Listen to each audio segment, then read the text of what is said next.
दोस्तों, क्या आप जानते हैं कि हमारे देश में एक ऐसा भी हत्याकांड हुआ था जिसने भारत के साथ साथ नेपाल को भी झकझोर कर रख दिया था। आज की कहानी एक ऐसे ही केस के बारे में है जब फिल्मों में स्ट्रगल करने आए हुए लोगों ने एक बहुत ही घिनौने और दर्दनाक घटना को अंजाम दे दिया। नमस्कार दोस्तों, स्वागत है आप सभी का एक बार फिर से आपके अपने चैनल क्राइम अड्डा पर और मैं हूँ आपकी दोस्त दिव्या। सबसे पहले वीडियो को लाइक करके चैनल को सब्सक्राइब और पास वाला बेल आइकन जरूर प्रेस कर दीजिएगा, क्योंकि ये आपके लिए तो फ्री है लेकिन इससे हमारी बहुत ही मदद होती है।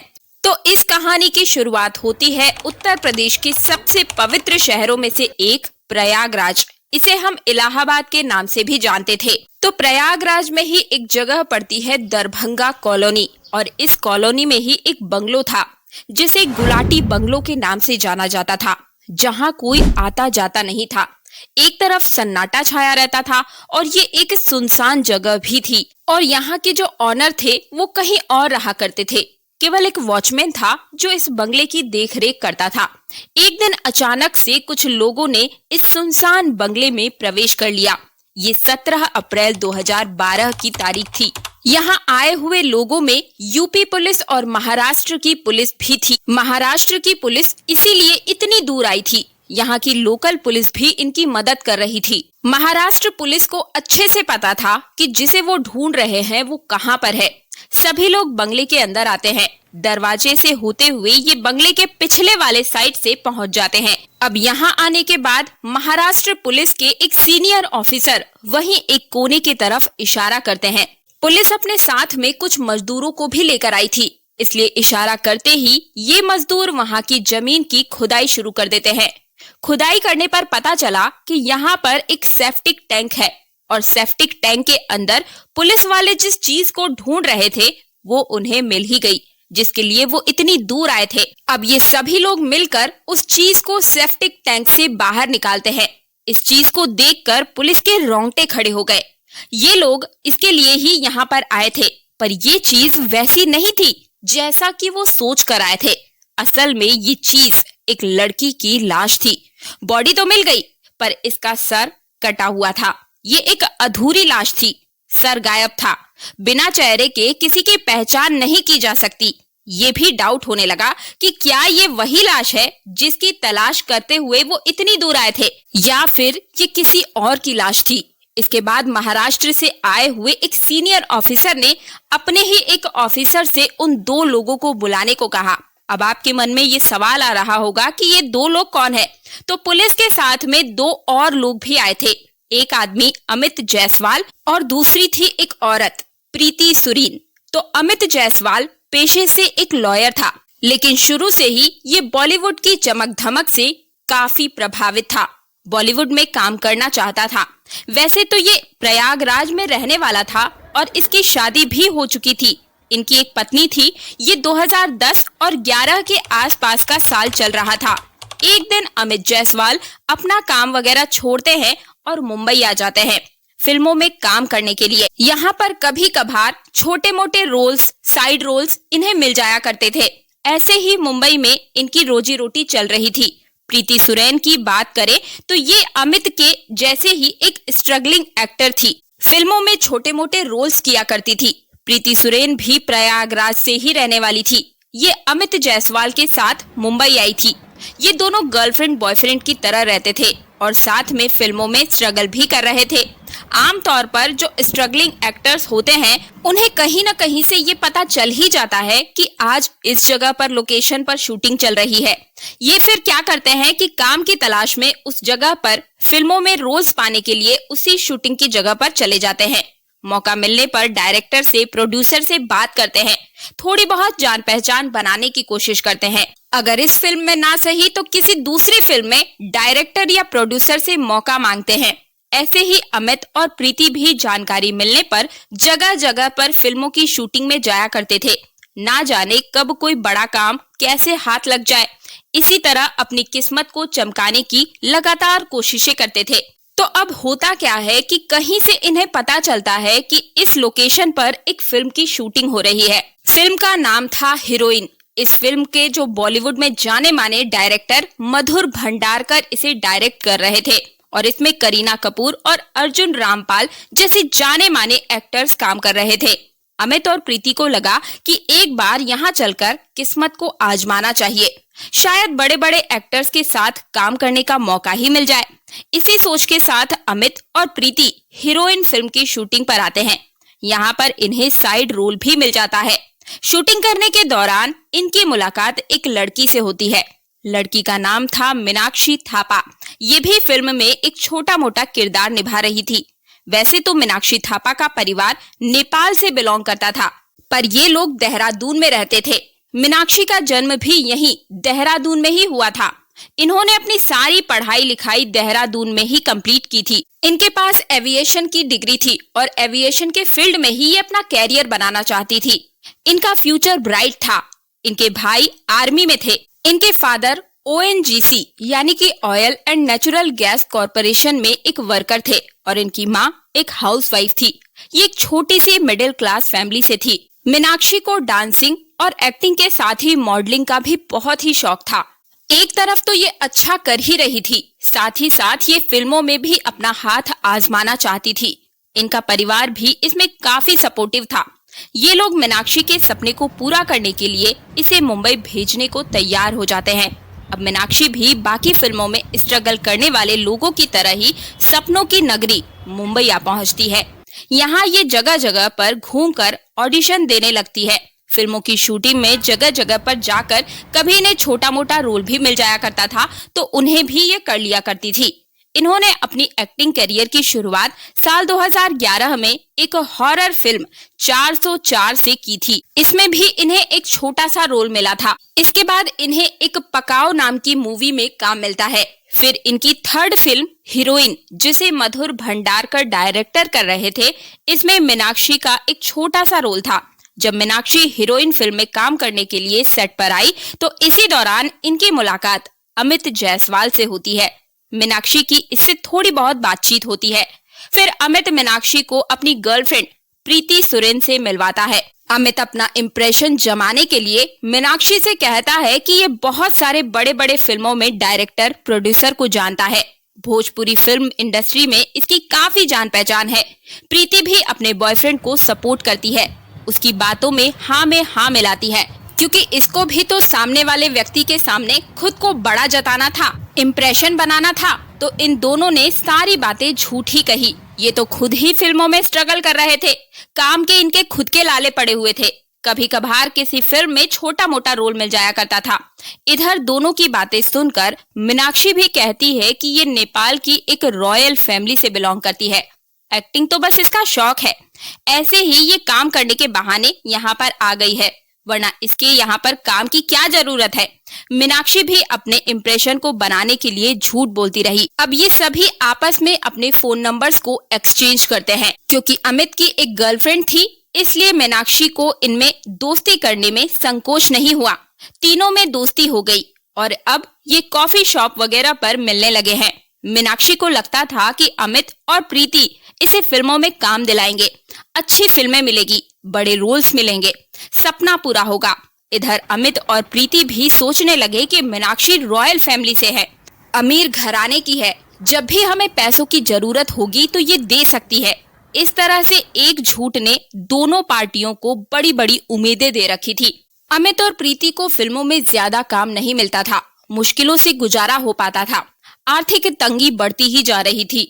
जब इन दोनों की मुलाकात मीनाक्षी से होती है तो पैसे कमाने की एक घिनौनी साजिश तरकीब इन दोनों के दिमाग में आती है। अभी मार्च 2012 का महीना शुरू ही हुआ था।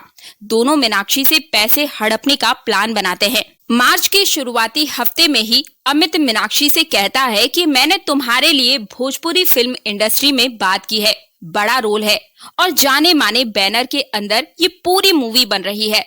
अगर काम करना है तो उत्तर प्रदेश गोरखपुर चलना पड़ेगा। मीनाक्षी भी हीरोइन फिल्म में काम करने के बाद खाली ही बैठी थी, कोई काम नहीं था, तो सोचा कि भोजपुरी फिल्म में ही काम कर लिया जाए। ये इंडस्ट्री भी बड़ी है, पहचान मिलेगी।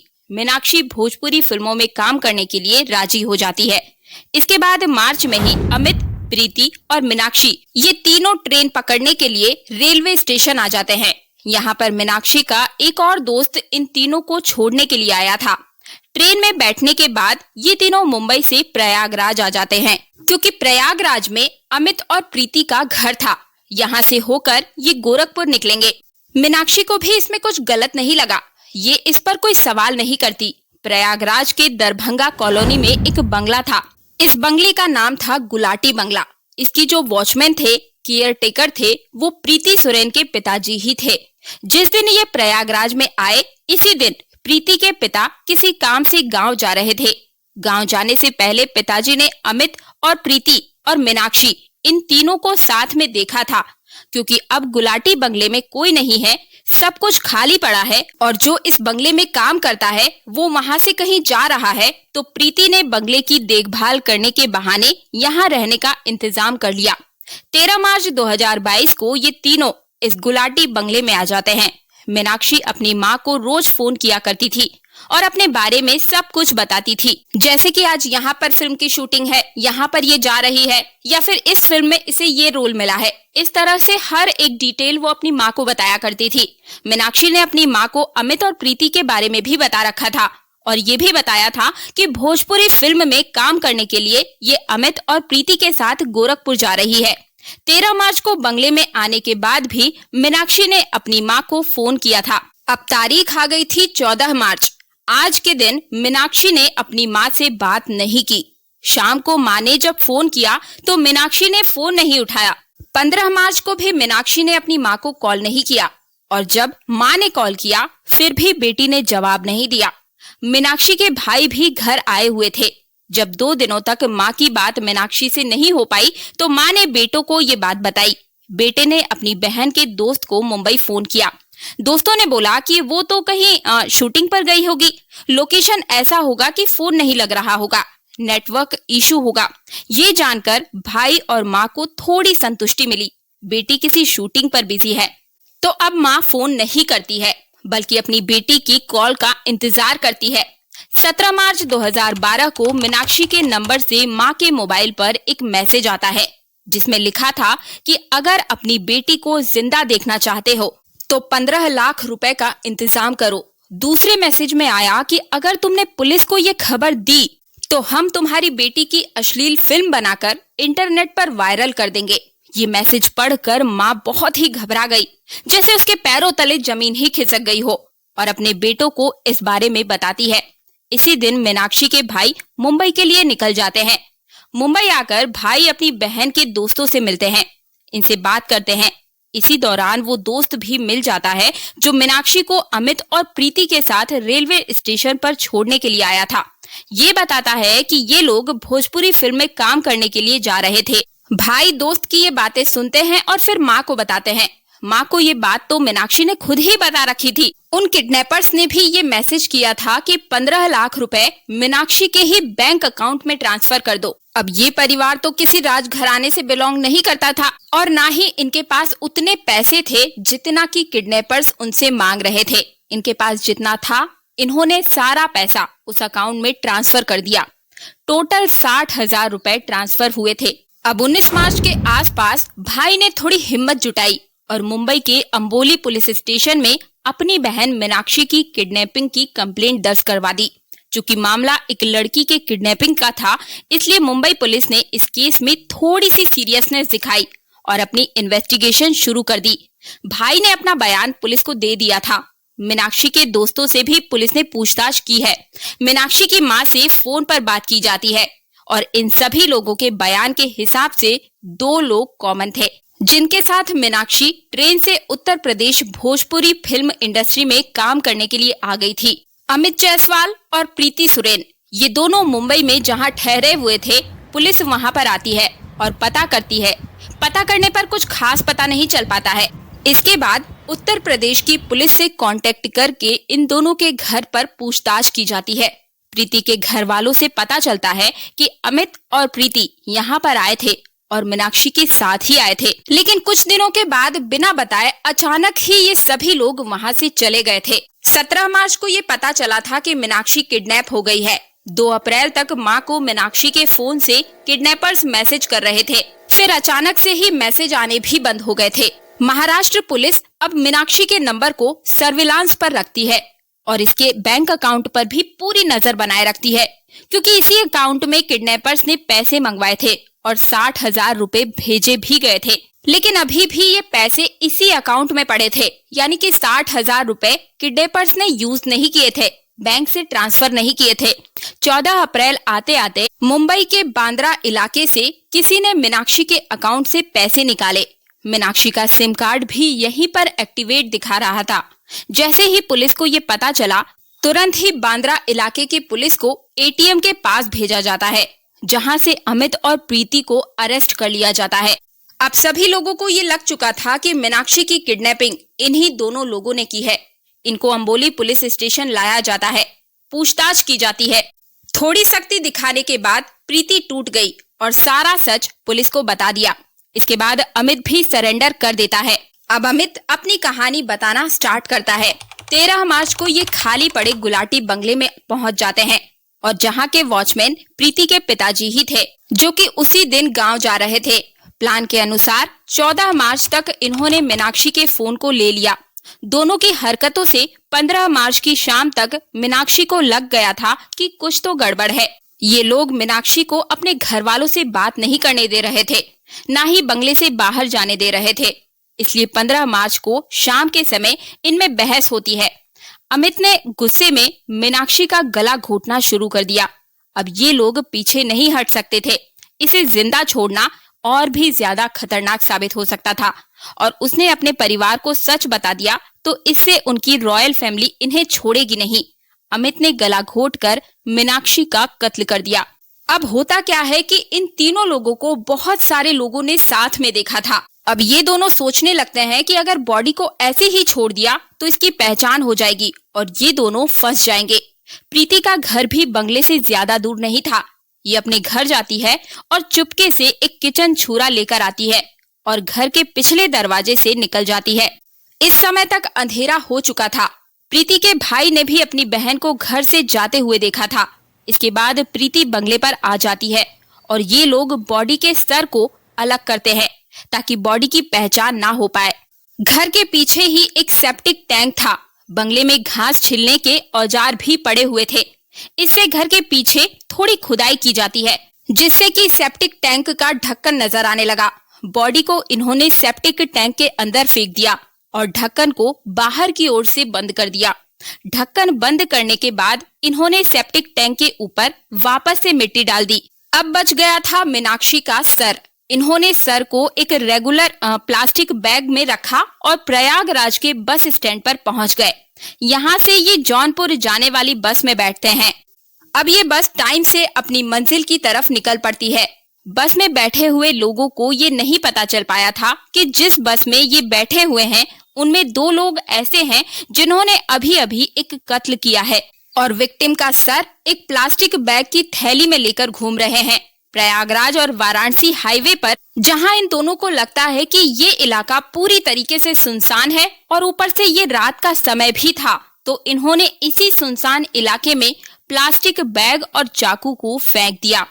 इसके बाद ये लोग बाय रोड ही मुंबई चले गए। 17 मार्च को इन्होंने मीनाक्षी के फोन से किडनैपिंग वाला मैसेज भेजना शुरू कर दिया और पैसे मांगने लगे। जब अकाउंट में 60,000 रुपए आए तब इन्हें पता चलता है कि मीनाक्षी झूठ बोल रही थी। वो कोई रॉयल फैमिली से बिलोंग नहीं करती है, बल्कि मुंबई में आकर इन्हें पता चलता है कि मीनाक्षी को पुलिस ढूंढ रही है। मीनाक्षी के भाई ने किडनैपिंग का केस दर्ज करवा दिया है। कहीं पुलिस मीनाक्षी के फोन के जरिए ट्रैक ना कर ले, इसलिए इन्होंने मां को धमकी भरे मैसेज भेजना भी बंद कर दिया। अब तो ये लोग मुंबई से बाहर भी नहीं जा सकते थे। हर तरफ चेकिंग चल रही थी। इन्हें ये नहीं पता चल पाया कि मीनाक्षी के बैंक अकाउंट पर भी पुलिस की नजर बनी हुई है, क्योंकि इनकी पहले से ही आर्थिक तंगी थी और ऊपर से कहीं काम करने भी नहीं जा सकते थे, वरना पुलिस इन्हें पकड़ सकती है। तो ये लोग मीनाक्षी के डेबिट कार्ड लेकर के बांद्रा के एक एटीएम में जा पहुंचते हैं और वहां पर 45,000 रुपए निकालते हैं। पुलिस की नजर अकाउंट पर तो पहले से ही थी, तो पुलिस ने ट्रेस करके अमित और प्रीति को यहीं पर से अरेस्ट कर लिया। गुनाह तो इन दोनों ने स्वीकार कर लिया। अब सबूत इकट्ठा करने की बारी थी। सबसे अहम सबूत था मीनाक्षी की बॉडी। अमित और प्रीति के कहे अनुसार ही मुंबई पुलिस प्रयागराज में आती है और यहाँ की लोकल पुलिस से मदद मांगती है। इन दोनों के अनुसार बॉडी जमीन के सेप्टिक टैंक के अंदर मौजूद है, इसलिए कुछ लोकल मजदूरों को भी साथ में ले लिया जाता है। जमीन की खुदाई करने के लिए एक मजदूर सेप्टिक टैंक के पास में खुदाई करता है और सेप्टिक टैंक के अंदर से लाश को बरामद किया जाता है, जिसका सर नहीं था। पुलिस अपने साथ अमित और प्रीति को भी लेकर आई थी, तो ये दोनों बाहर खड़े हुए थे। इन्हें बंगले के पीछे बुलाया जाता है। सर के बारे में पूछा जाता है। पहले तो इन दोनों ने बातों को घुमाने की बहुत कोशिश की, लेकिन फिर जब पुलिस थोड़ी सख्ती दिखाती है तो अमित और प्रीति पुलिस को प्रयागराज वाराणसी के हाईवे पर ले जाती है। जिस जगह पर इन्होंने पॉलीथीन को फेंका था, पुलिस की गाड़ी को ये उसी जगह पर उसी लोकेशन पर लेकर जाते हैं और रुकवाते हैं। पुलिस आसपास के एरिया में छानबीन करती है। थोड़ी मशक्कत करने के बाद सर मिल गया और चाकू भी मिल गया। सबूत इकट्ठा करने के बाद इन्हें वापस से मुंबई लाया जाता है।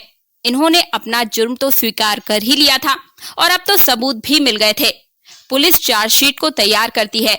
मुंबई के सेशन कोर्ट में मुकदमा शुरू होता है। करीब 35 लोगों ने अमित और प्रीति के खिलाफ कोर्ट में गवाही दी थी। इसमें प्रीति के परिवार के लोग भी शामिल थे। प्रीति के पिता ने कहा कि उन्होंने 13 मार्च की शाम को इन तीनों को साथ में देखा था और भाई ने बताया कि 15 मार्च की शाम को प्रीति घर में आई थी और जब ये घर से चली गई थी तो किचन से एक चाकू भी गायब हो चुका था। ऐसे ही सारे सबूत और गवाह अदालत में पेश किए जाते हैं। सब कुछ देखने और सुनने के बाद सेशन कोर्ट ने 11 मई 2018 को अमित और प्रीति को उम्र कैद की सजा सुना दी। फिलहाल ये दोनों जेल के अंदर ही कैद हैं। तो ये थी पूरी कहानी। दोस्तों, इस कहानी के बारे में आपकी क्या सोच है?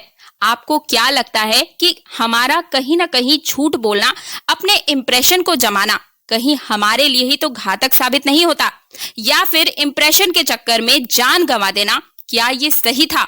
वीडियो पसंद आया है तो वीडियो को लाइक करके चैनल को सब्सक्राइब और पास वाला बेल आइकन जरूर प्रेस कीजिएगा, क्योंकि आप सभी को पता है कि हमारे चैनल पर इसी तरह से सच्ची घटनाएं सिलसिलेवार तरीके से कहानी के रूप में सुनाई जाती है। चैनल को सब्सक्राइब करने से आपका कुछ नहीं जाता, लेकिन हमारा बहुत ही फायदा होता है, मदद होता है।